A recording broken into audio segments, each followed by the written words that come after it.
కర్ణుడు ఎదురుగుండా నిలబడి ఇంద్రుడిచ్చిన నాగాస్త్రాన్ని ప్రయోగిస్తే నాగాస్త్రం వచ్చేస్తోంది. ఇక అర్జునుడి కంఠం మీదకి వస్తోంది, తల నరికేస్తుంది. వెంటనే తన బొటనవేలు పెట్టి రథాన్ని నొక్కాడు. రథం భూమిలోకి దిగిపోతే ఆ వచ్చినటువంటి నాగాస్త్రం అర్జునుడి కిరీటాన్ని కొట్టింది. ఆ కిరీటం కింద పడిపోయింది. అర్జునుడు దక్కాడు. భగదత్తుడు యుద్ధం చేస్తూ వైష్ణవాస్త్రం ప్రయోగించాడు. ఆ వైష్ణవాస్త్రం తిన్నగా వచ్చి అర్జునుడికి కొట్టేస్తుంది. దానికి ఇంకెదురులేదు.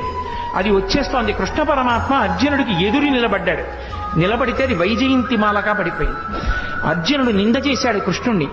ఏమి కృష్ణ, నీ చేతకాని వాడిన అస్తమానం నువ్వెందుకు అడ్డుకుంటావు? నేను యుద్ధం చేయలేనా? ఏమనుకుంటారు అందరూ అని అడిగాడు.